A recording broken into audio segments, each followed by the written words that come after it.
Deceased Dead Planet Issue 3 sees Bobo, Swamp Thing, Constantine, and Zatanna survive Plastic Man's violent attack. Awakening, Zatanna asks how she survived, having her lungs filled with plastic, learning that Blue Devil rescued her just at the last minute, but he and Ragman both died in the process. The team are all still living thanks to Alec's ball of plant life protecting them, and outside the rampaging Plastic Man and Hellfire are attacking them, slowly eating through it. Putting on her hat, Zatanna gets Alec to call off the green as she dives outside to confront Plastic Man, conjuring up the Hellfire to consume Patrick, killing him for good. With the zombie dealt with, the group find their dead friends, but Constantine tells them to move on since the area is suddenly covered in machine gun fire from the emplacements within the garden. The gunfire rips harmlessly through Swamp Thing and kills the horde of zombies coming through the fire. A voice tells the group to come inside as Constantine learns that the Penguin and other rich billionaires are in charge of the garden.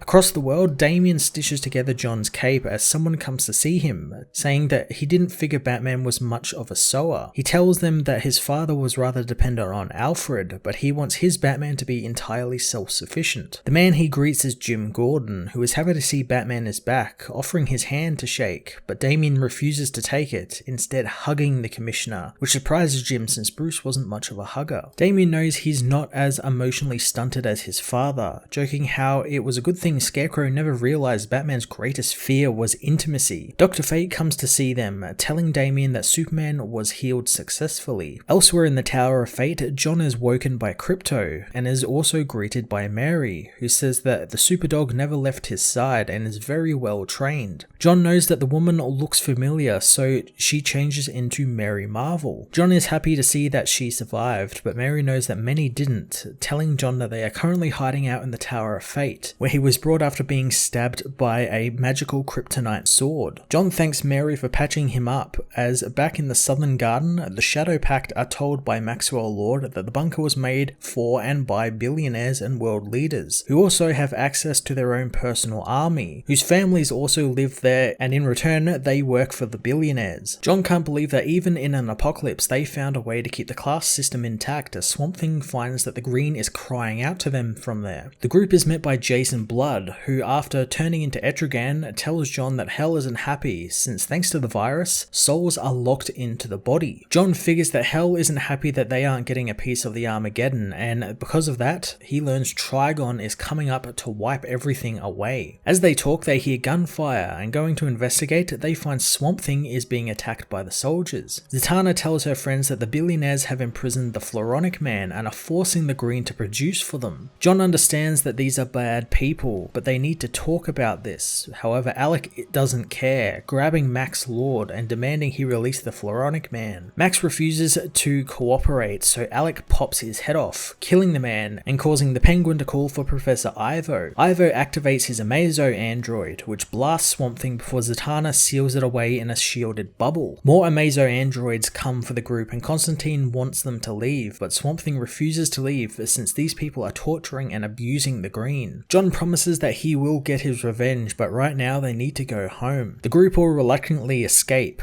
but Oswald isn't concerned about their inevitable return, since their army of Amazos will protect them. A day later, Superman and the other heroes talk with Cyborg about the cure inside the hero, but he cannot find anything inside of him. Harley thinks that Death was lying to Victor when he told him it was inside of him, but Cassie says that the lasso of truth was used on Victor and he would be compelled to tell the truth. Superman knows that there is a cure and the infected people are relying on them, so they will find a cure and they will save them. He is sure of it. Batman says that if the anti-life equation exists, then there should be a life equation, but the trick is to unlocking it. Bobo knows that half of the equation is with Darkseid, and the New Gods might know where the other part is. Cyborg knows that Darkseid is dead, and John already knew that, but knows what to do, but isn't looking forward to bothering whom he needs to for it. He says that he needs Cassie and Bobo's help, telling Superman that he's not needed just yet, but he probably will need to save everything once it all goes to shit. Constantine and Bobo head to an old shack, meeting with its owner and telling him not to run. The owner is a very haggard Mr. Miracle who wants to know what John wants. John asks for the man's help, but Scott knows the last time that happened, it got his wife killed. John says that there is a way to save the undead Bada, but Scott doesn't believe John's lies. John accepts that since he knows himself to be a liar, but he promises he's telling the truth, offering Scott the lasso of truth to help convince him. Scott uses the lasso on John to confirm that he is indeed telling the truth about the cure and that they can save Big Barda. Boba says that the cure is in Cyborg, but they need Apocalypton technology to access him, which Scott's mother box could do. John says, however, that won't be enough, telling the man that he will need to take a shower so they can go and convince others that their plan will work. And after that, Mr. Miracle is going to help him steal the throne of God. Deceased Dead Planet issue 3 was a really surprising issue in that some characters thought dead from the previous issue, as well as ones from throughout all of the series made a return, as well as some more progression on the cure side of the story. I also love the idea of a class-based billionaire bunker having survived and the rich doing whatever cowardly or crappy thing they can do to survive, such as capturing the Floronic Man and forcing him to grow them food and supplies so they can survive. I thought that was pretty great. As I said in my previous review for last issue, I really love that we have villains in the story that aren't just mindless zombies or superpowered zombies. Gives the book a little bit of variety, and I'm looking forward to the heroes having to fight an army of Amazo robots on top of an anti-life equation. And even better, it could possibly be an anti-life Amazo, which I think might actually be happening. That's kind of the thing Tom Taylor would do. I'm looking forward to the trip to New Genesis and an exploration into the anti-life equation and the life equation and their origins. It's the kind of big picture DC stuff like that that I really like, and I love that that's getting the spotlight here. I am going to give this issue a 9 out of 10.